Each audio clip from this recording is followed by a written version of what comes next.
What up, guys? Today we have a question from Jeremy who asks me, he says, how do you get over feeling bad? I was reading that funny for a second. How do you get over feeling bad about using white belts as test dummies for new moves and techniques? And so, thanks for the question, Jeremy. If you guys aren't familiar with how this works, maybe you're new to Jiu-Jitsu. If you are more experienced and more knowledgeable, more skilled than someone you're rolling with, we could say belt. If it's no-gi, there's no necessarily belt on the mats, or you don't see it, or maybe it's wrestling. I mean, it's true for just about anything. You have some options with what you can do with these less experienced people. You can smash them and do the same old stuff that you always do.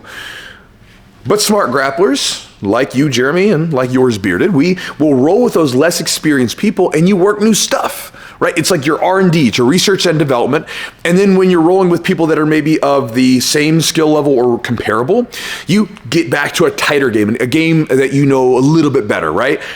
All right, so with that, when you're rolling with these new people, some people, and I think it's a mistaken thought, right, can feel bad about doing the same old stuff. Like, you get a new person, a newer person, right? And you're just getting reps of the same sweep over and over again. And maybe you feel bad about it as if there's something negative about that. So let me give you a couple ideas to chew on, Jeremy. First off, with you, if you're working on something that's newer to your game, you're already giving them a better chance to engage with you than if you were using your A game. Because obviously, if you use something that you know really, really well, then they're probably going to have less chances to engage with you, right? It's not going to happen. Even with me, like sometimes when I'm working on new stuff, some of my blue belts and purple belts can catch me and stuff. Just the other day, I was playing a very defensive game, right? I'm basically practicing, turtling up, playing from failed shots, and letting people get past my legs so I can practice the turtle game a little bit more, because that was the mood that I was in. That's what I wanted to work on. And in a couple cases, I got caught in some stuff. One of my guys, little one is one of the blue belts, tough blue belt, jumped on my back, slid his arm right under my neck and got a beautiful choke. So by me playing a game that I'm not as skilled with, I'm actually giving him a better shot, right? Now afterwards, I remember we're talking and he's like, Chewy's just let me work or whatever. I'm like, no. Like, you caught me in the choke. Yes, I'm working on something, but I'm working on it for me. I'm not like just letting you beat me. I'm like trying to work on something different.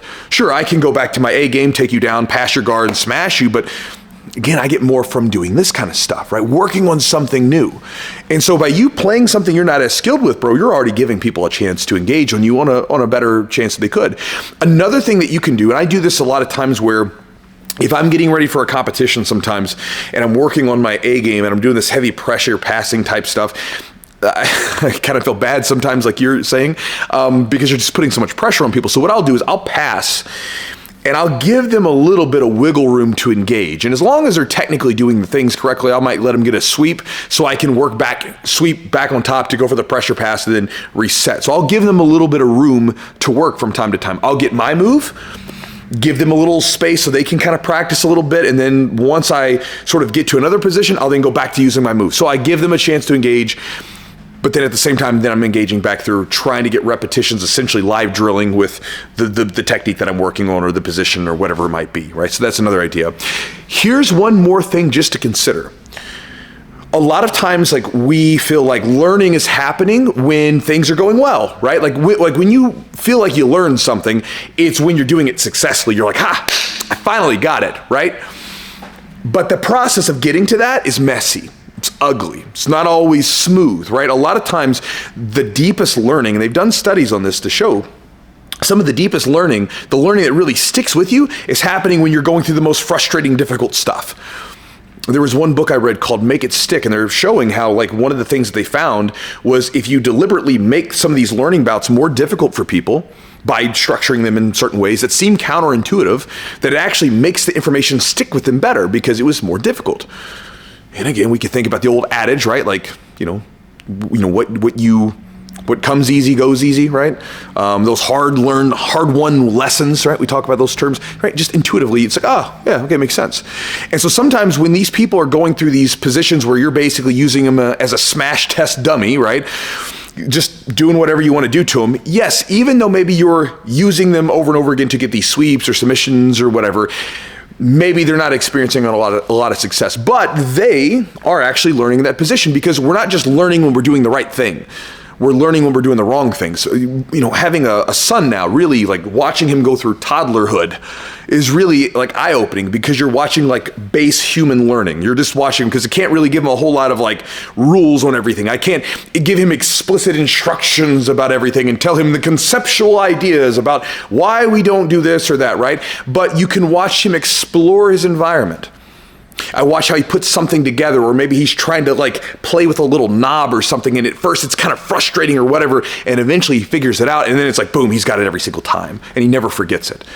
And so you're seeing him, he's just intuitively exploring his, you know, relationship with the environment and figuring things out. I think this is one of the things where, you know, there's this whole debate right now in jiu-jitsu, which is like ecological, you know, traditional, what, I don't know, whatever, right? To me, it's like, just use whatever you want to use and get good at stuff, right? But one of the things that, like the CLA approach, if you've read the books by Robert Gray, like there's some, it's worth a read. It's dry, but if you're interested in learning and you're interested in teaching people, there's some really interesting ideas in the book. Doesn't mean you have to go full CLA, you don't have to be an eco bro, but there's some really useful ideas. One of the ideas that they really, I think, get right is trying to structure things at different times and cases where you let people intuitively learn, right? Because we've been so conditioned from schools that like, oh, hey, like I have to explicitly lay this out for you. I think that's useful. I think there's a lot of value in instruction, but there's also a lot of value, especially in grappling, where you intuitively figure things out. I've talked about this on this channel for 10 years now. A lot of times your body will figure things out before your mind can articulate what the hell you're doing. It just figures it out. Magic, right? Body's a beautiful thing. Go into the situation with the less experienced people. They're learning in those moments.